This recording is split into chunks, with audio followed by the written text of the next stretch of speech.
Di sini gue akan bahas tentang yang namanya penjara kehidupan.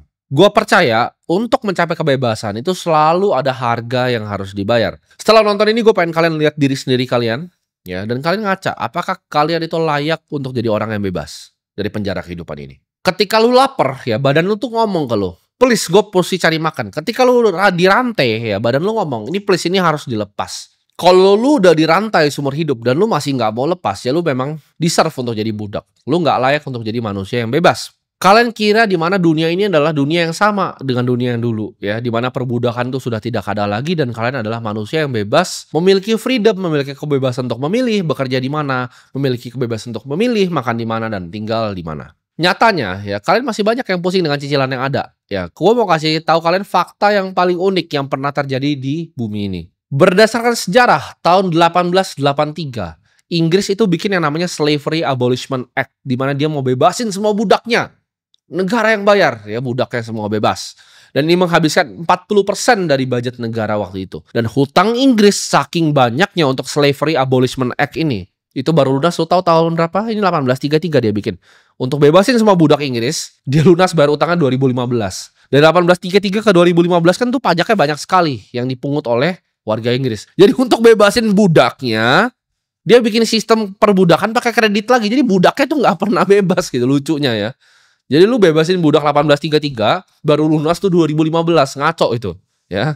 Lu dipenjara basically oleh penjara finansial. Lu kerja untuk mata uang yang nggak berguna, ya. Lu kerja mata uangnya nggak berguna. Terus lu dibohongin, inflasi 0,7 loh, inflasi 1% loh, tapi berasnya naik terus, ya kan?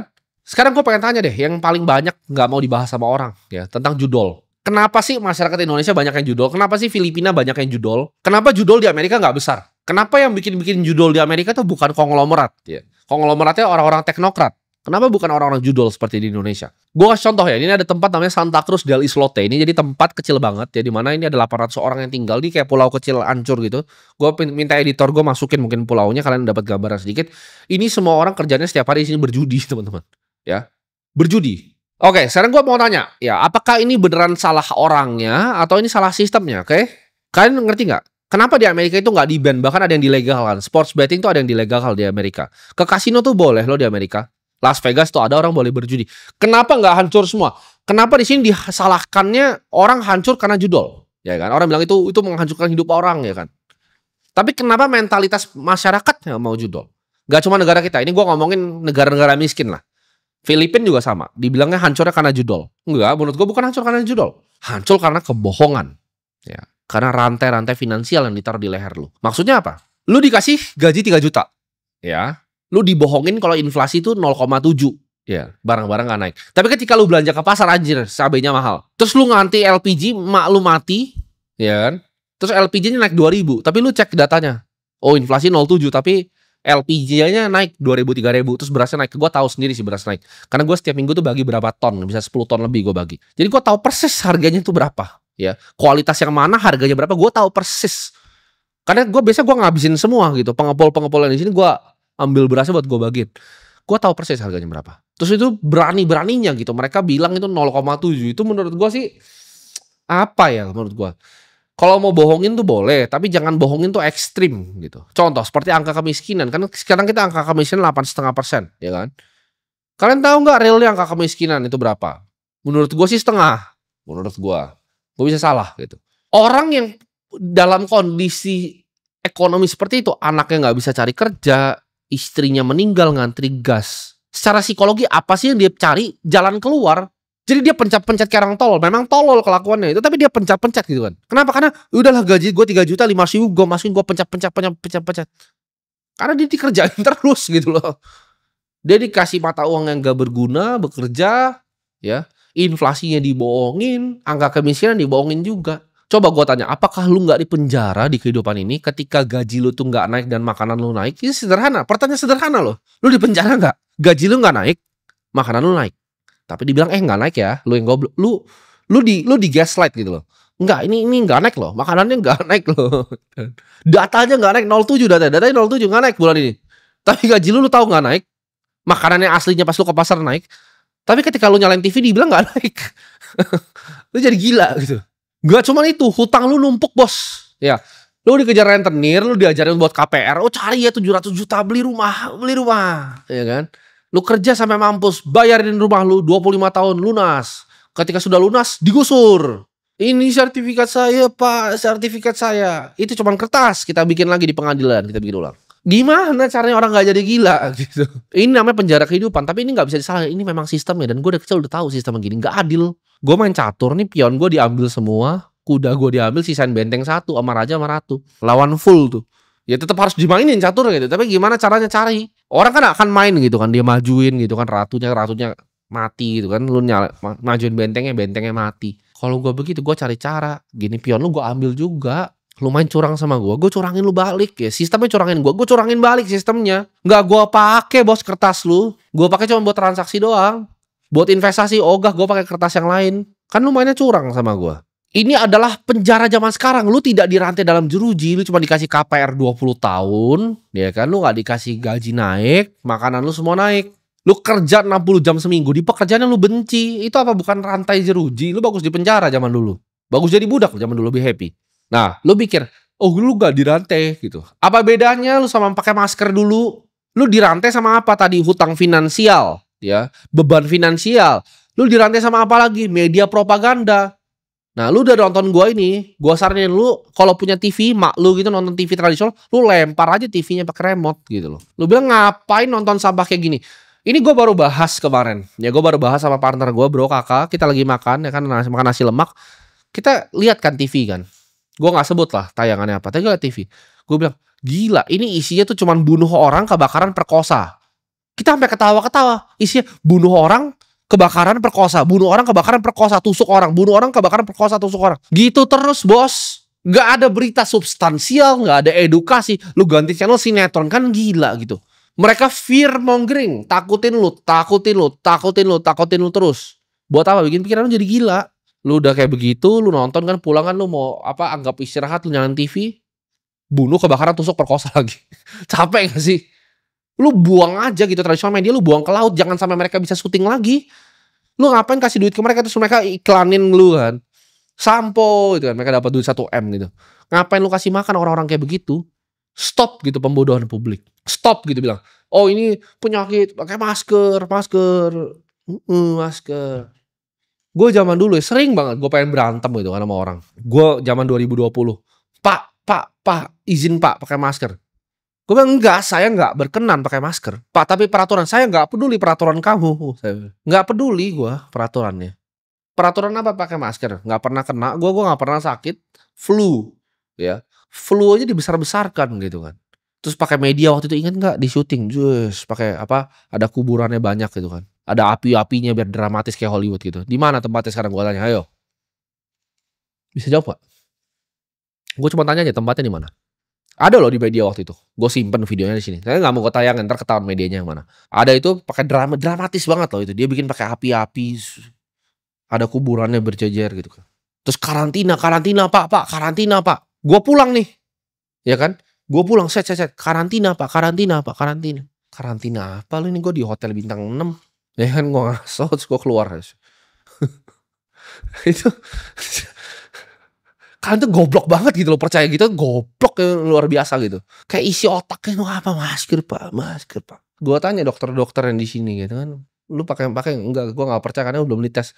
Lu vaksin nggak? Kagak, gue nggak percaya karena nggak bisa dikeluarin seperti itu sama Pfizer sama AstraZeneca. Yang AstraZeneca lu berani ambil enggak? Ya udah. Gue tahu itu orang-orang pinter banget gitu loh. Teman-teman gue ada di luar negeri sama di dalam negeri. Gak ada yang ngambil bos. Ya gue juga nggak mau ngambil kok gitu kan. Terus lu kayak masker. Itu lu apa gak di penjara? Lu bilang enggak, saya punya keputusan sendiri. Enggak. Waktu 2020 semua kayak orang tolol. Terus gue ingat banget, gue pernah bikin tweet di Twitter kan. Mampus lu yang kena. Terus kemarin dikeluarin dari data dari Bloomberg ya. CIA udah confirm bahwa itu adalah biotech weapon dari Wuhan Lab. Mampus gak lu? Yang pakai itu masker ya kan. Apa sih mimpinya yang dibikin ya kan? Lu dikontrol pakai media, ya kan? Lu dikontrol pakai budak finansial, ya uangnya dihusur hutang, KPR. Terus dibilangnya apa? Tenang ya, kamu kerja ya jadi supervisor, jadi manajer, jadi direktur. Ketika umur 65 tahun, kamu mungkin bisa pensiun. Jadi lu dijual mimpinya tuh pensiun tuh 60 tahun gitu loh. Lu kerja rodi, jadi budak, terus habis itu lu pensiun. Terus lu disuruh cari cewek, ya kan, udah pensiun, ya kan, sama istri lu yang udah menopause itu, baru suruh traveling, lu bayangin gak sih? Lu baru disuruh travel ke Bali gitu kan. Ketika bini lu udah menopause, lu umur 60 tahun, lu baru suruh main golf, lu sekali swing aja pinggang lu gitu kan. Kasihan gua sama kalian. Orang kaya itu lagi fokus loh, kita bangun aset di AI ya, kita bangun apa, data center, kita lagi bangun panel surya gitu kan, untuk energi, kita lagi beliin Bitcoin, lu masih ngapain? Kantor cubicle tuh, kotak. Kita lagi sibuk bangun apa, tenaga solar ini. Waduh kita tutup gitu kan, energi, taruh listriknya ke data center. Terus orang kaya bohongin kalian lagi. Orang kaya itu tidak bahagia, nah itu kan kalian. Kalian mikir, "Ah nggak apa-apa, gue miskin, yang penting nanti setelah mati." Nggak apa-apa gue miskin, nanti. Itu semua didesain sama orang kaya. Lu tau nggak kayak aplikasi-aplikasi yang kayak gue pakai kayak Bloomberg gitu kan. Orang kaya kan suka informasi ya. Bloomberg itu yang apa pertama pakai, kalian tau nggak siapa? Awalnya kan dipakai sama Federal Reserve ya kan, Bank of England segala macam. Akhirnya dipakai kedua tuh sama Vatikan. Vatikan tuh pakai Bloomberg untuk manage fund-nya. Ini tuh pengkondisian yang lu nggak paham mulai dari mana. Kenapa lu ketika masker yo, ada orang nih di Indomaret mas-masnya kayak bilang ke gue waktu itu, izin mas pakai masker. Saya nggak berkenan. Gue dateng keluar. Gue pernah juga tuh di hotel, gue lupa hotel apa, pakai masker mas, saya nggak berkenan. Terus dia samperin gue. Gue bilang lu jangan sentuh gue. Lu jangan sentuh gue. Terus gue jalan. Nggak mau gue. Tapi ada yang kalau di zaman itu pasti kalian ntar komentar nih. Ini kalau keluar di zaman itu kalian bakal bilang egois. Tapi ketika keluar sekarang, lu baru sadar bahwa semua yang keluar dari mulut gue tuh bener. Gue bukan orang yang menentang ini baru-baru. Lu tanya teman-teman gue ketika 2020 penyakit setan itu keluar, apa yang gue lakukan? Gue pertama kali ngeliat orang tuh ada di TV. Nah ini bahkan ada di TV tuh. Ingat nggak lu semua? Di sini awal-awal TV itu ada orang kejang-kejang, gitu. Orangnya mana? Gue tanya. Ayo. Masa flu bisa bikin kejang-kejang? Mana orangnya? Dramatis kan, terus disorot pakai kamera. Gua kan orang kamera. Itu bukan video amatir lagi. Gua orang kamera, bos, itu udah dipakai kamera besar.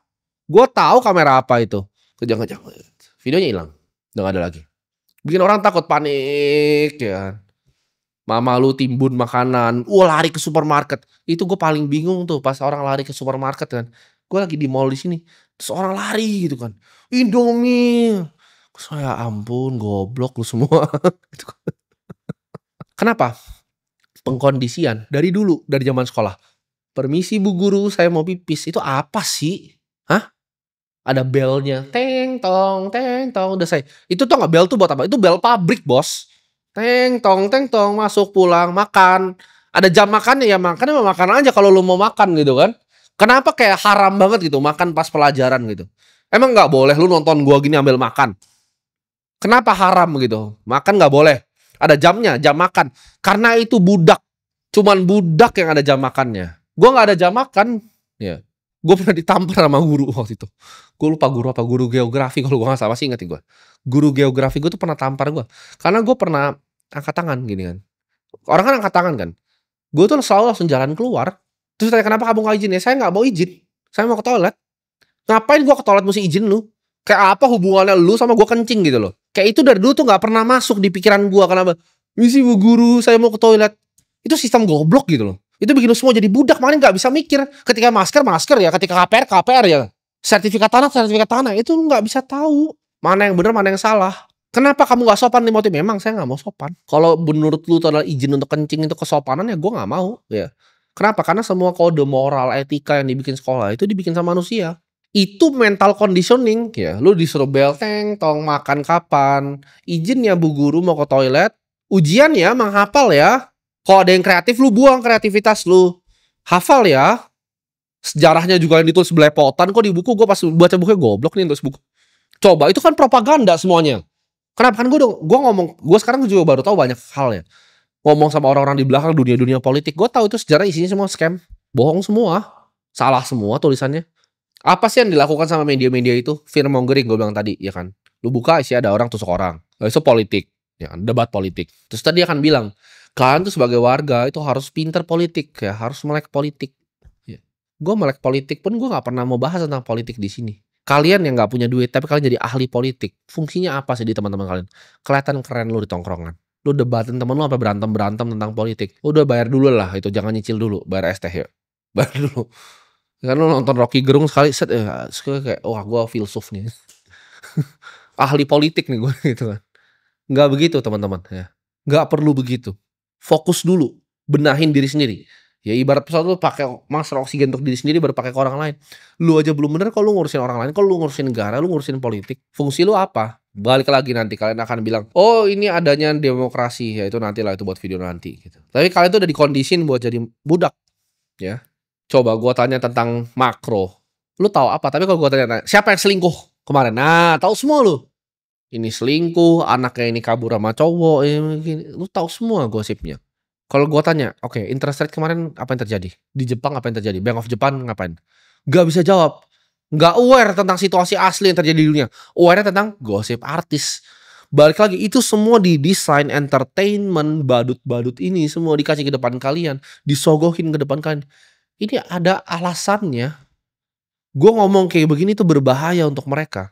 Tapi gue kalau ngebadut, mereka akan dorong gue ke algoritma.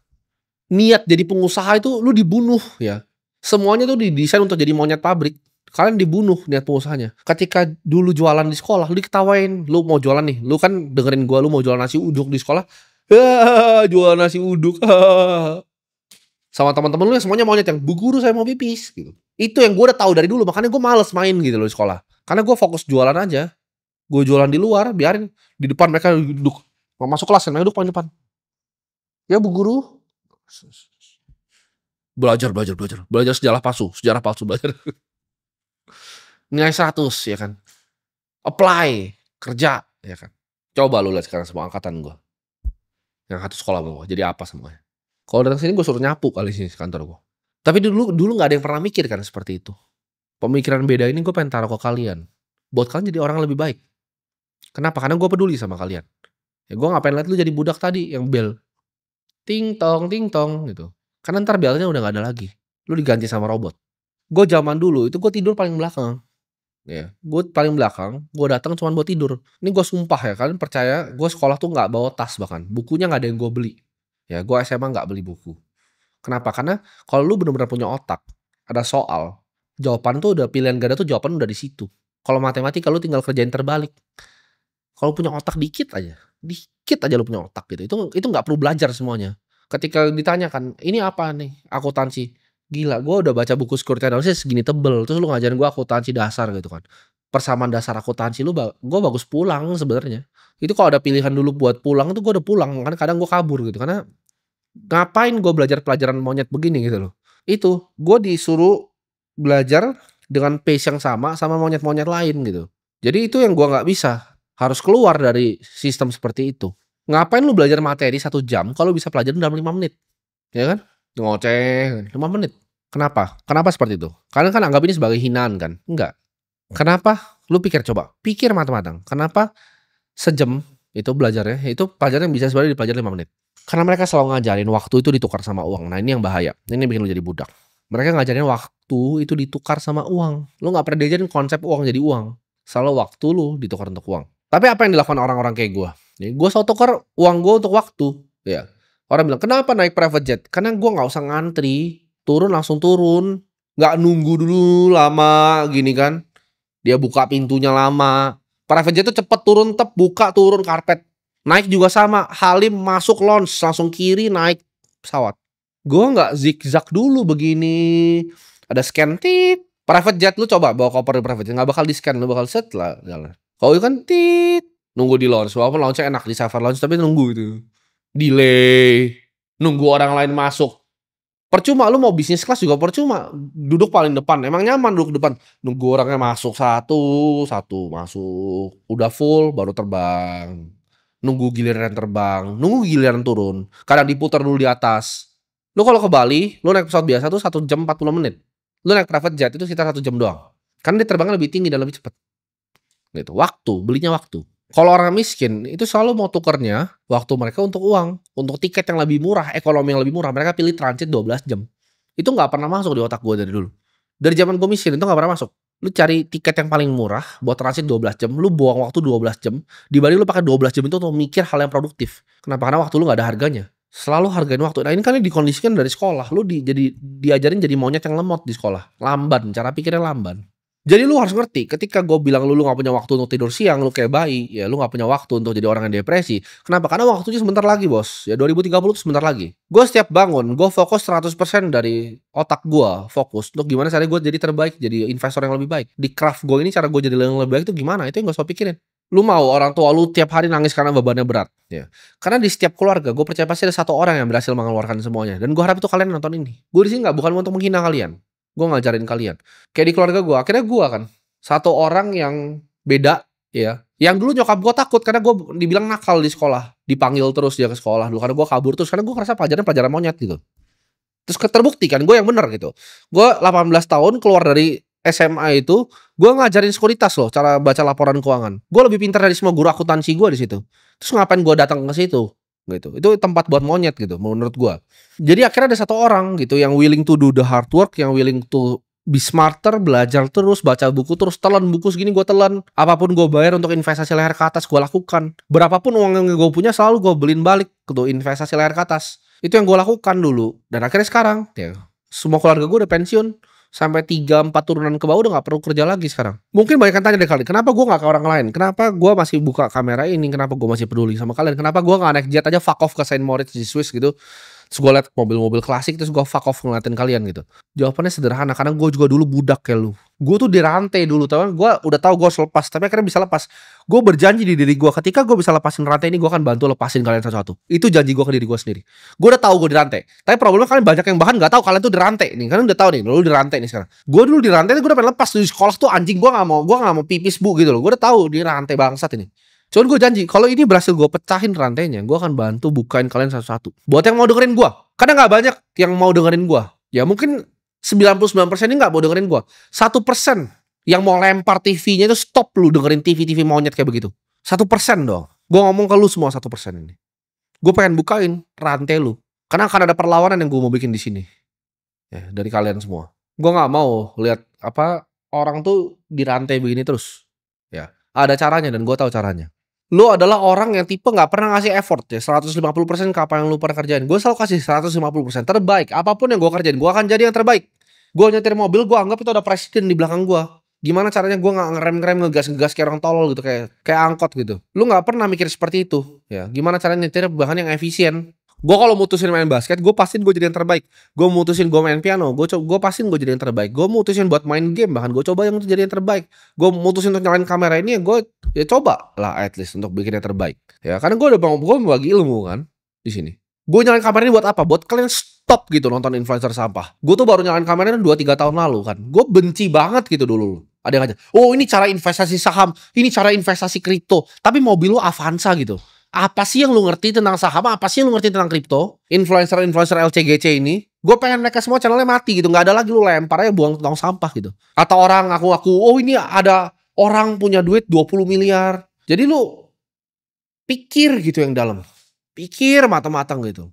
Mana yang benar, mana yang ngemeng gitu. Bisnis gue real, lu bisa lihat aja gitu video-video gue yang gue bikin sebelumnya. Keluar dari rantai itu memang gak gampang. Mungkin leher lu berdarah-berdarah sedikit, tangan lu mungkin ada yang buntung. Tapi kalau lu di rantai tangan lu beneran mau lepas, itu jempol lu sendiri lu patahin kan buat keluar. Lu berani gak patahin jempol lu untuk keluar? Gue berani patahin jempol gue untuk keluar, untuk bantuin kalian semua ini. Problemnya apa? Orang tuh kebanyakan gak punya biji. Lu bahkan tahu lu rantai, tapi gak apa-apa lah gue begini KPR. Ya udah lah, kalau begitu ya udah gitu. Gue gak bisa apa-apa. Karena gue rasa hidup ini cuma sekali. Lu mau jadi budak atau lu mau jadi manusia bebas yang ngikut seperti gue. Cuman itu pilihan lo. Gue harap ada sedikit dari lu yang tersentuh dan sadar lu dirantai dan mikir, oke, gimana caranya gue lepas dari sini? Persis seperti gue dulu.